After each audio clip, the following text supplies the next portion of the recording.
Bonjour les astronautes et bienvenue dans cette nouvelle série sur les lanceurs. Aujourd'hui nous allons chercher à comprendre où, quand et comment les premières fusées et lanceurs ont été inventés.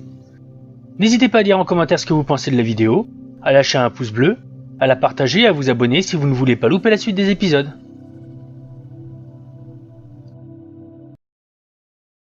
De tout temps, l'homme a voulu franchir les limites. Traversant les montagnes,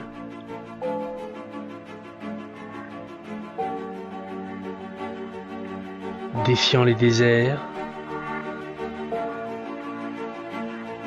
franchissant mers et océans, puis s'envolant dans les cieux. La nouvelle limite, l'espace.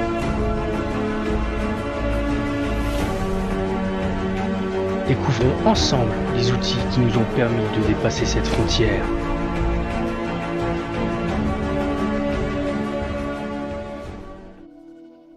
Ce que vous voyez s'afficher là, ce sont les silhouettes des lanceurs que nous avons utilisés précédemment.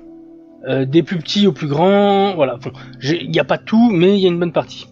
Tout à droite, vous voyez la Saturn V, qui est le lanceur qui nous a permis d'aller sur la Lune. Ensuite, vous avez le Soyouz, qui a permis à l'URSS d'envoyer plusieurs hommes en même temps dans l'espace et qui a aussi permis de faire des missions comme Zonde 5. Nous avons ensuite le lanceur de Sputnik 1, donc le premier satellite mis en orbite aussi par l'URSS. Mercury Redstone, donc qui nous a permis d'envoyer les premiers Américains dans l'espace, donc Alan Shepard, ainsi que Ham le singe, si vous vous souvenez bien. Encore plus petit, nous avons le V2 allemand de la Seconde Guerre mondiale. Puis le tout petit lanceur que vous voyez là, c'est un aérobie, voilà, c'est une fusée sonde. Pour commencer, aujourd'hui nous allons voir petit. Beaucoup plus petit que tout ce que je viens de vous montrer. L'histoire des fusées a commencé par la découverte du salpêtre et du soufre il y a 2600 ans. Mais on va plutôt se concentrer sur ce que ça a permis de faire, c'est-à-dire la poudre à canon. En 850, on mentionne en Chine pour la première fois un mélange inflammable, donc de soufre et de salpêtre, additionné à du miel sec. Alors pourquoi du miel sec? Je n'en sais strictement rien. Quoi qu'il en soit, il y a un caractère explosif qui a été clairement décrit sur ce mélange-là, ce qui fait remonter l'invention de la poudre explosive à cette date. En 1044 maintenant, 3 formules de poudre ont été écrites dans des livres et discutent des caractéristiques explosives ou fusantes en fonction du type de poudre utilisée. Précisant bien évidemment qu'elles ont été utilisées depuis plus d'un siècle, ce qui fait donc remonter l'usage de la poudre militaire à au moins 950 après Jésus-Christ. Les fusées sont initialement des pétards fusants, qui partent vraiment dans tous les sens, à la surface de l'eau ou à la surface de la Terre, comme vous voyez là dans ce magnifique petit extrait. Vers 1150, un artificier équilibre les pétards fusants avec un empennage et un contrepoids. On obtient donc une véritable fusée qui peut être utilisée comme une flèche. La combustion est régulée au niveau de l'éjection des gaz grâce à un petit trou soigneusement centré, calibré et orienté, donc, que vous voyez là comme portant le nom de la tuyère. C'est l'ancêtre du coup des tuyères d'aujourd'hui qui sont toujours utilisées pour toutes les fusées spatiales. Donc, des systèmes de stabilisation du vol avec des lames et des baguettes de bambou sont aussi mis au point. Alors des flèches fusées sont inventées et utilisées à la dynastie Ming de 1368 à 1644. L'orifice de sortie des gaz est étranglé pour accélérer la vitesse d'éjection des gaz, comme nous avions vu tout à l'heure sur la tuyère là.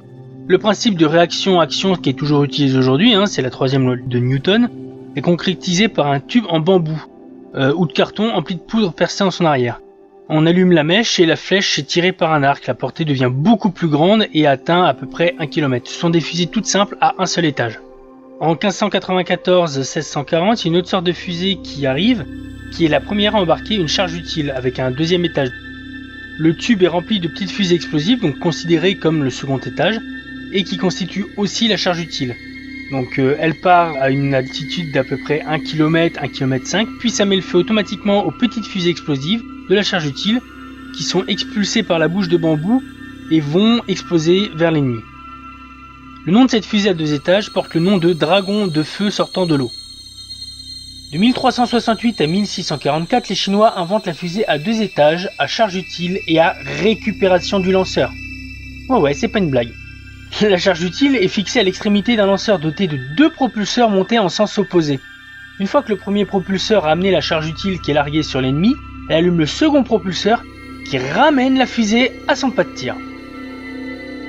Alors, évidemment, les lanceurs revenants ne se posaient pas de manière aussi impressionnante que ceux que SpaceX a pu nous montrer ces dernières années par exemple. Mais je trouve vachement intéressant tout de même que l'idée de la réutilisabilité des lanceurs date d'il y a aussi longtemps. Notre fusée à 2 étages est utilisée aussi en marine. Plusieurs tubes fusées groupés ensemble emportent des flèches fusées dont les propulseurs sont allumés automatiquement lorsque la poudre des premiers propulseurs est presque épuisée. Ces engins volent à environ 1,5 m de l'eau et ont une portée d'à peu près 1650 mètres. Dans les années 1555, datant des années 1555, certains livres ont été retrouvés parlant de capacités, de volabilité ou même des dessins de maisons lancées par des fusées, ce qui pourrait être d'une certaine manière un précurseur au projet de station spatiale, voire même de vol habité, quoi. Quand on compare les systèmes d'armement que nous possédons aujourd'hui et ceux qui étaient utilisés lors de la Chine médiévale, à cette époque-là, je trouve incroyable le nombre de similarités qu'il y a entre nos façons de fonctionner, on va dire ça comme ça. Quoi qu'il en soit, je vais vous laisser là-dessus, et on se trouvera pour un épisode la semaine prochaine, où nous aborderons vraiment là les vraies fusées, et nous parlerons du V1, ainsi que les premiers propulseurs liquides.